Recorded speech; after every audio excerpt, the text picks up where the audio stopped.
here today, Yeah. Aïssatou, a Mhm. finalist in the 2022 edition of the Miss Canada pageant. Thank you so Yeah. much for joining me. Thank you. Thank you so much. Of course, it's my pleasure to have you here. For those that don't know you, can you give us a bit of an introduction about yourself? Of course. Well, I am 21 years old. I live in Mississauga and study at the University of Toronto. There is a campus basically on in Mississauga, and I go to that one specifically. Um, I am a political science major and a double minor in cinema and education. It's quite the mix. It's quite odd, I think, but it's a good representation of what I like. I have very diverse interests. Like I'm kind of all over the place. So I think my studies really reflect that. But besides that, besides my full-time studies, I work as a part-time French tutor in Mississauga, also online. So virtually any kid around the world that needs help with their French homework, I can help them with that. But yeah, that's pretty much it. And regarding Miss Canada, yeah, I'm really excited to meet all of the girls and really meet in person, you know? Yes, it's been a while since we've been allowed to meet people in person, In so person. that's going to be so fun. So exciting, I know. Obviously, we're here because, as you said, you're in the final. Mhm. Congratulations. You must Thank be so you. excited. I am, I really am. Wonderful. How did you feel when you received the email to let you know that you'd made it through? It was actually quite a funny evening because I was watching a movie with my roommate in our living room, and we were just eating and watching a movie, and it was one of those nights where you watch a rom-com and it's a bit cheesy, but you're like, sometimes you need a lighthearted film. We Sometimes you didn't just need that. exactly. We didn't want anything serious, so we watched like this rom-com on Netflix on my computer. And so the movies that as soon as we're done, we're like, oh, it was so cheesy. And I'm like, let me just check my email and go to bed. And I check my email and see it, and I'm like, oh my God. And I was very happy to share that with my roommate. And I was very surprised, and it felt real because I kind of applied and reached out to the whole Miss Canada thing, this whole edition out of the blue.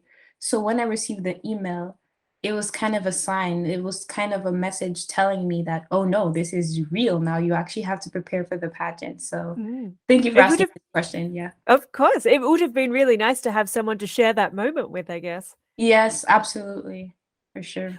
What inspired you to enter in the first place? So like I said, it was a bit spontaneous. I uh I never participated in any pageant before, Okay. so really it really was not planned, but I just saw a lot of the like some women in my family participate in pageants, and I Okay. was seeing a lot of them uh flourish and how much they like their experience, and I talk to them quite often. And for quite a while, I had that idea, but it was really not an idea that I entertained. You know, when you have this what if idea Yeah, where yeah. you're like, "Let me toss it aside." So Maybe one day. maybe one day, exactly, it's that feeling, right? And so pageantry was kind of that. It was, yeah, maybe it was just, when you get a glimpse, but you don't really act on it. And so earlier this year, I don't know what went through my mind, but I was like, I'm gonna act on it. And I think what inspired me was mainly to get out of my comfort zone because I am, although I love spending time with people, I can be quite introverted sometimes. Mhm. And I felt like it's so not like me that I wanna do it, because I really wanna see how I am in those instances, so it's more about the experience than the actual outcome, I guess. Yeah. Yeah, great. So you're wanting to push yourself outside of your comfort zone, I guess. Exactly, yeah. I think that's great because I believe that personal growth happens when you're in that space. So it's really Yeah. wonderful that you're engaging in something that even if it's a little bit scary, I'm sure you'll Yeah, find lots of benefits from it. hopefully, yeah. How did you find out about Miss Canada in the first place? Actually, it was just, online. I had never heard of it, and I don't think I know anyone who has participated in Miss Canada specifically. Mhm. So I had no It was not, it was very independent. It was independent search online. Because I just wanted to see what pageants are going on right now. So Mhm. basically that was me acting on that sort of idea that I was mentioning before. So basically me acting upon it was searching up pageants 2022, or and I would see ads for Miss World Canada. I Yeah. think they were looking for candidates quite recently, and I saw Miss Canada and a lot of I was astounded to see that there are so many pageants going on. It's a whole universe. It's a whole, I could say, industry even. It's very big, and there's so many competitions, so many niches like Miss Earth, this, that, like it's very Yeah. more intricate than you would think. So I was very surprised to see that, but my choice was obviously Miss Canada because I think I was attracted to the accessibility of it, I think. Mhm. I think it's very open to all types of people, of girls. It's there's not a specific look, and I was very attracted to it because I felt like if I were to apply to other um pageants, I would just still have to fit into that mold of, you know, the princess, or and I Yeah. felt like Miss Canada, even the title, I think on the website it says in French, at least it says concours de personnalité. It doesn't say beauty Yes. contest. It It says is about your personality, yeah. exactly, and I was like, oh, interesting. It's good to rely on that instead of looks and whatnot. So that's Yeah, what attracted me to it.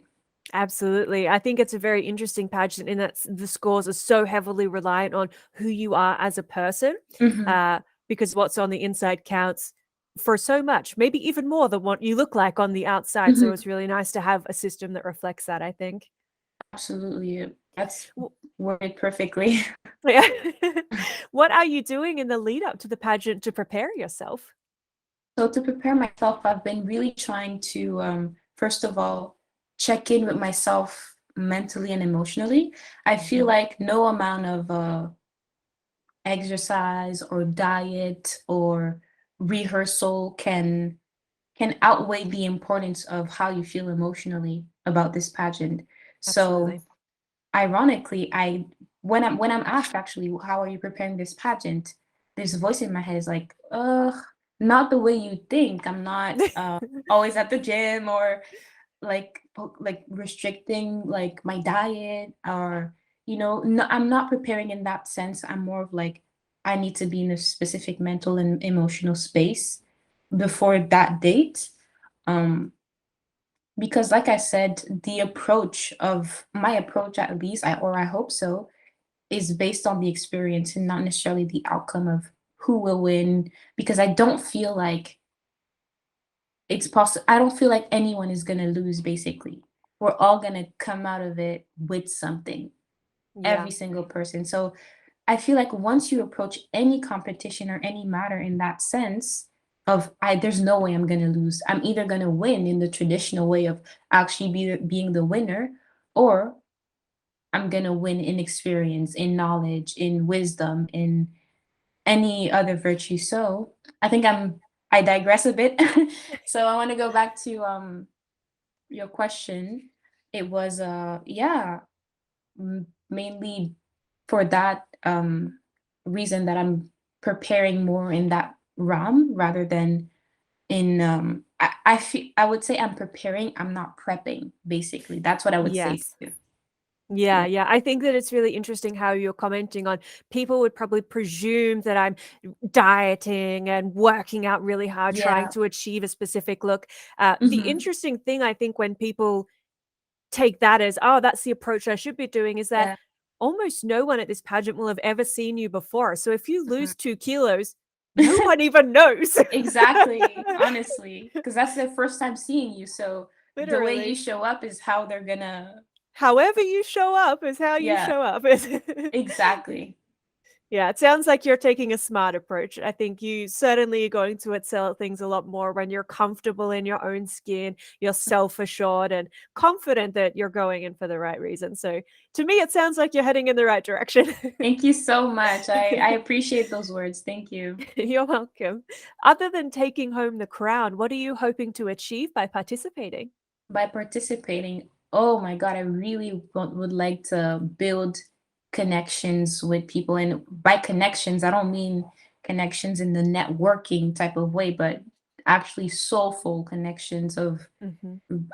I love meeting people, so I feel like I really want to make friends. And also, like you mentioned earlier, we are coming out of the pandemic. We still are in a pandemic, but mentally we're kind of Yes. like, uh, it's over. Yeah, It's Ontario is just pretending like we don't have it anymore. exactly. It's like we don't talk about Bruno anymore. No. But I think it because of the pandemic, I think everyone has that yearning for social interaction, in Mhm. person, meeting people, having conversations.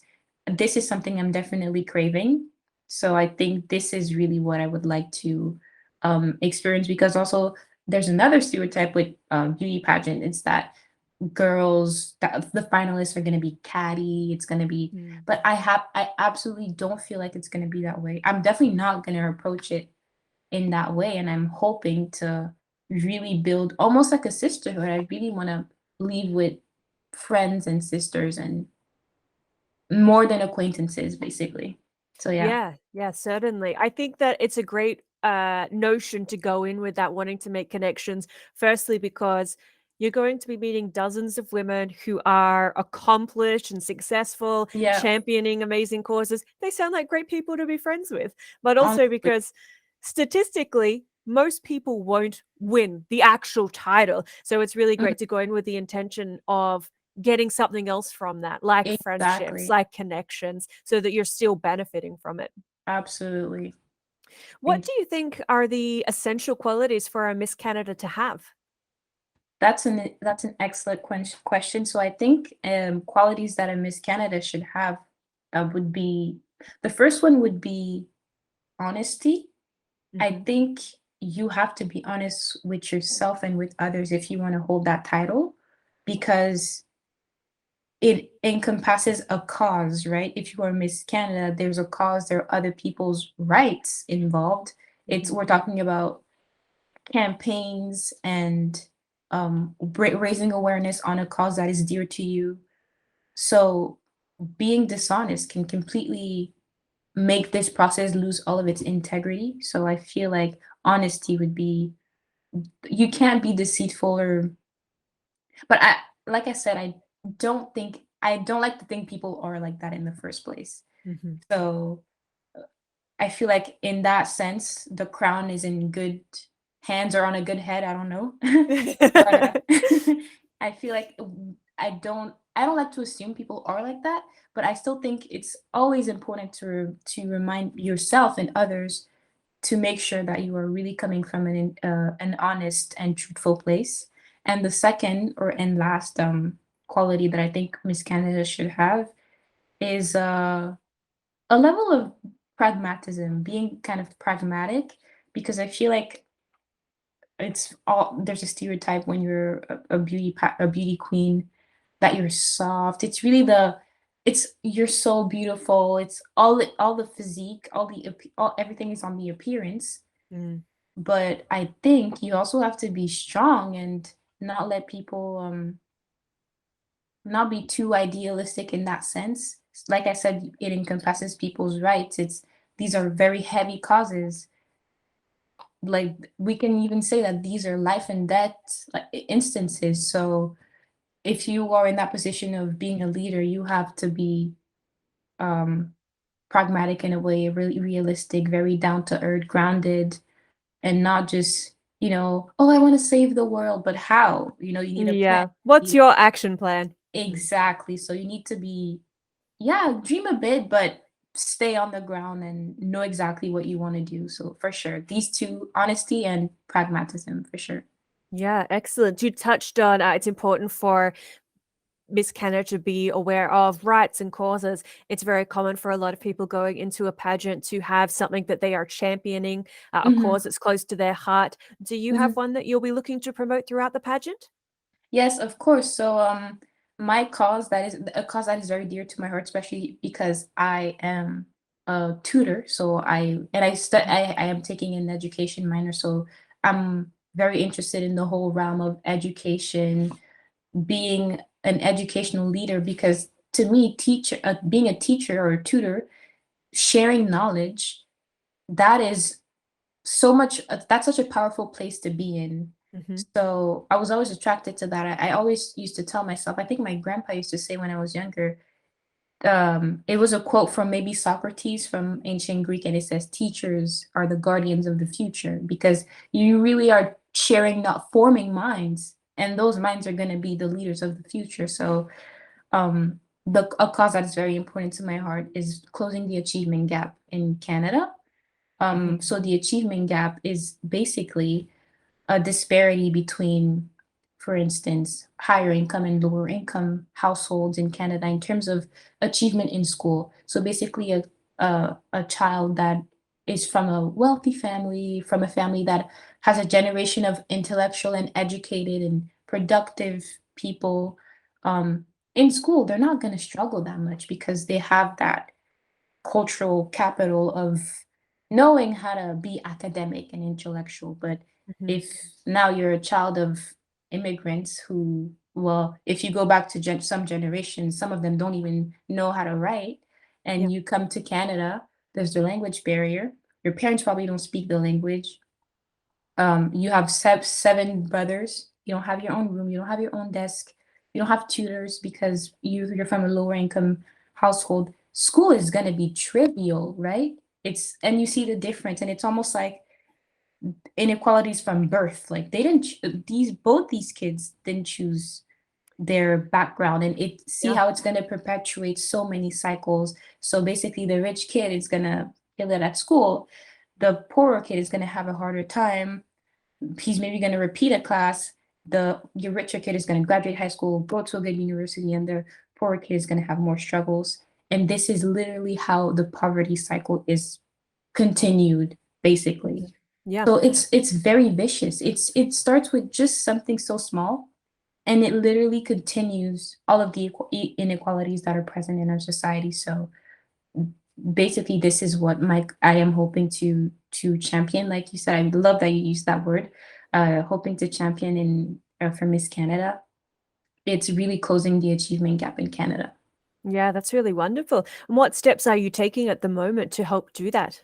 To help do that, so right now I'm focusing on looking to become a mentor for many associations and organizations that exist in Canada. There's Pathways to Education, there's cuz tutoring, where it's like you give free tutoring sessions to kids who can't really afford homework help, basically. Yes. um I also, in my own work in my tutoring, sometimes we do sessions and we like make half the price, basically. If a family or household, like their child really needs help with their homework, but it's like it's the end of the month, they paid all of their bills and it's tight, we'll be like, Life costs. Yeah. exactly, you can just pay a little bit. So as a tutor, I would really love to be really like helping with their homework and be a mentor, give tricks and tips on how to be more productive, and kind of give kids that have more difficulty in terms of their socioeconomic background, give these kids the tools that they need, that they haven't been taught in life by their background, like I said, or their culture, or wherever they come from. So I think it's going to be lots of tutoring, lots of workshops. I am really, really into educational leadership, particularly instead of global. Like leadership is very vague, and you Mhm. can apply to many fields, but educational leadership, or what we call pedagogy, basically, Yeah. is very, very crucial to my experience with Miss Canada, and I'm hoping to continue it after, for sure. Yeah, wonderful. So it sounds like you have a real passion for teaching and tutoring. Is that something that you're looking to pursue professionally in the future? Um, that's a very good question. I've thought about it quite often, but for now, I don't think I would, let's say, go to like teachers college. I don't Mhm. see that happening anytime soon. I don't really know what I'm gonna do next. I'm almost done, by the way, with my at U of T. So I'm in the process of figuring it out. So you asking me that is like, oh, back to the existential crisis that I've been having for What to do months. with my entire life. Yes. Exactly. Honestly, so I'm not sure, but I cannot deny the passion that I do have for teaching and being with children too. I love children, and I do feel like I want something to do with it, not necessarily teaching, but being a mentor and tutoring and teaching are essentially the same. It's just that I'm not a certified teacher, but I give courses, I give lessons. So being in a position to share knowledge is definitely something that I'm passionate about. So I'm not saying I would never teach, but I don't see myself studying for Teaching that specific. specifically. Exactly. Yeah, yeah. I would say don't stress too much about what you're going to be long term. I think that, I mean, as teenagers, we're asked to pick what we want to do for the next 40 years. And that's a lot of pressure when That's all you've done is sit in a classroom at high school and you've never actually experienced any of these things that you're trying to decide whether you want to go into. So, um, exactly. I'm sure it will come to you over time. And if you Yeah, try something, you're given an opportunity and you don't like it. The great thing is that you can try something else. exactly. That's some great wisdom right here. I believe I saw on your Miss Canada bio that you're also involved with Amnesty International Canada. Can you tell Mhm. me a little bit about that? Okay, of course. So that's very recent. Actually, it's earlier this year um, that I just applied to become a part of their lobbying and advocacy team. Mhm. And so I got in and was able to now witness their meetings. And Wow. like most things, because of COVID, the lobbying and advocacy meetings have been online and very more scarce and rare. They don't happen as often as before. So that has been a bit slow on that side. This is why I don't have a lot of things to tell you because Mhm. also I just started. So I only attended 3 meetings because only 3 meetings happened this year or two, I think. So, Yes. but the meetings that happen are actually are still quite consequential and powerful in my opinion. We learn about how the different methods of lobbying, which really relates to my political science major, kind of trying to garner the attention of public institutions or of the government, members of MPs, members of parliament on a specific cause, and doing that in different ways. That is how basically the training happens. We have lobbying trainings. Basically, you can do that online. Um, so it's very, very enriching. But like I said, I still have so much more to experience with them. It's just the beginning, basically. Yes, wonderful. The beginning of your journey. What are Yeah. some of the ways that you go about garnering attention for the causes? For the causes, so hopefully I can use more knowledge on that because I am someone that I'm not good with social media, but Okay. I'm working on it because of a pageant and it's see the pageant is pushing me to work on that actually. Yeah, But in terms of garnering attention, I have been bumping into I don't know if you know Collège Boréal. I do know. So it's kind of like a school in somewhere in Ontario, and it's Mhm. francophone. It's like francophone higher education, and they Mhm. have conversation circles. Sometimes I pop in and I talk about the achievement gap, what they can do. Mhm. Hopefully, if they can donate to Pathways to Education or cause tutoring, and raise awareness on how, like I said, it perpetuates a lot of vicious cycles and lots of poverty and inequality cycles that we all still face or see. Um, and I hope to do more of that, more of like popping into spaces and be like, hey, can I tell you about the achievement gap? And be a voice for that cause, basically. So thank you for Mhm. asking that question. Yeah, wonderful. It's lovely to hear your answer. Yeah. You sound like a very busy lady. Do you have time to have any hobbies on the side? Actually, I try to have some. I love writing. I really like Okay. to write. So What I sort of things do you write about?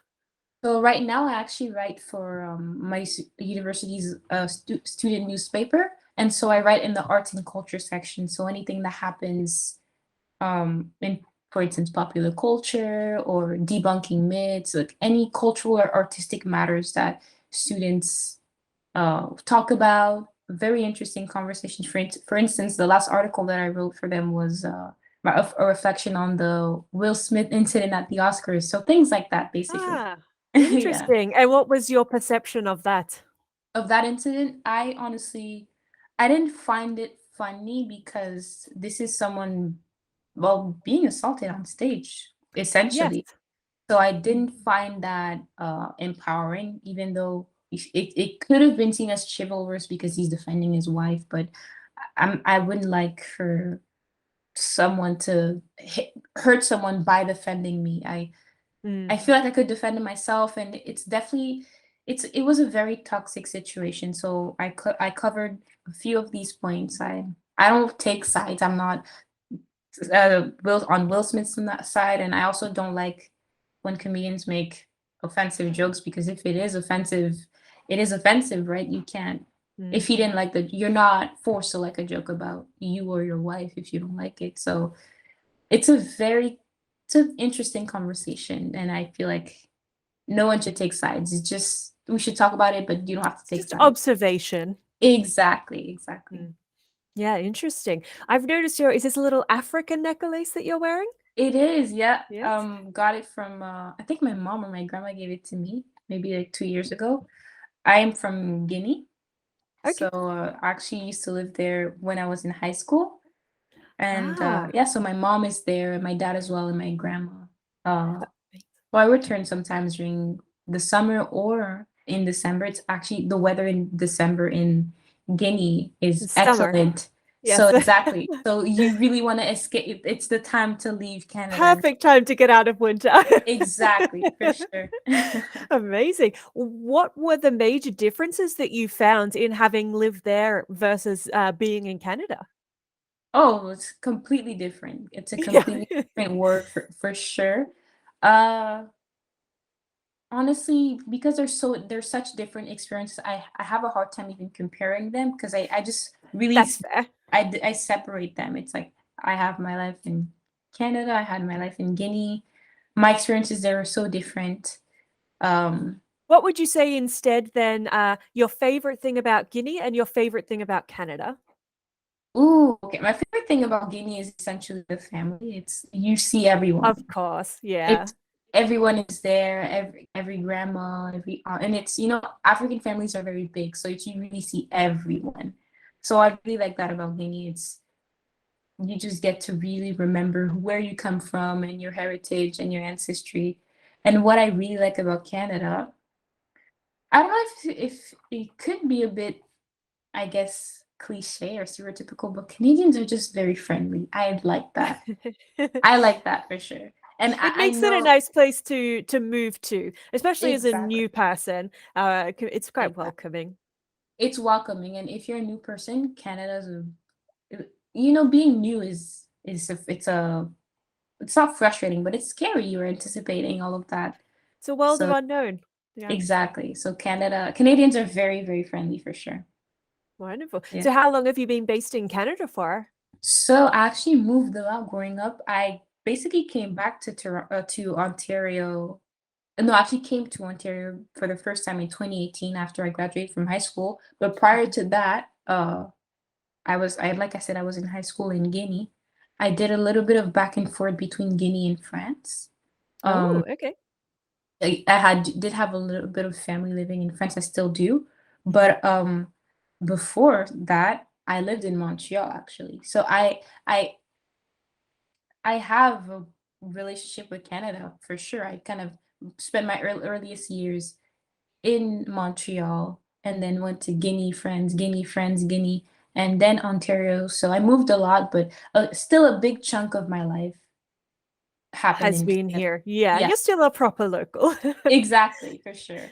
Wonderful. This is a bit of a random question for you. Mhm, If mhm. you could go back and talk to yourself as a 12-year-old, what would you say? Wow, that is a very I love that question. I think I would say to my 12-year-old self, um, I would say to her that there's nothing inherently wrong with her because I feel like at 12, this is a period where you're not quite a kid anymore. It's like pre-adolescence basically. All you're getting there, it's getting really awkward. You're really changing for sure. And so, the whole being shy, shame, and being timid, are people gonna like me? I think at 12, this is why I said your question was so interesting because at 12, specifically for me, that's when I almost started realizing that, oh, I started becoming conscious of what people think of me, basically. Yes. And Yes. that's really the age where you start wanting to be liked and appreciated. So Mhm. it can be very frustrating when you are not, especially Yeah. at school. When Yes, and try your hardest. you try your hard and in some spaces, kids can be mean sometimes. But hopefully we all grow up and it's all good. But the school playground can be very tough for some people. So Yeah. at 12 for me, I just had this belief sometimes that, when are people gonna see me? I'm wanting to be seen and heard, which is we all want that. It's Mhm. essentially we all really want to have that. But I would say to her that she deserves that intrinsically. She does not have to prove to anyone nor to herself that she's deserving of being seen and heard. And the same to anyone, to you, Sarah, to anyone around. But yeah, thank you for this question. It was really nice. It's great advice. Thank you for that. For those that are watching and are inspired by what you're doing and are thinking now, maybe I want to give a pageant a go. What would you Yeah. say to them? I would say approach this pageant in the healthiest way possible. Realize that your preparation, like I said, is mainly mental for me, at Yeah. least. It's how can I get rid of any limiting thoughts and beliefs that are keeping me from experiencing this to the fullest. And also, I would say, most importantly, um, sure, it's a competition, so ultimately there's a winner. And ultimately, if we are in this competition, we all, in a way, are attracted to that title. But if it is the main reason why you are here, and if it is really your driven force, um, it's going to be destructive in a way because if you don't win and you really put your self-worth onto winning, now if you don't win, what are you doing?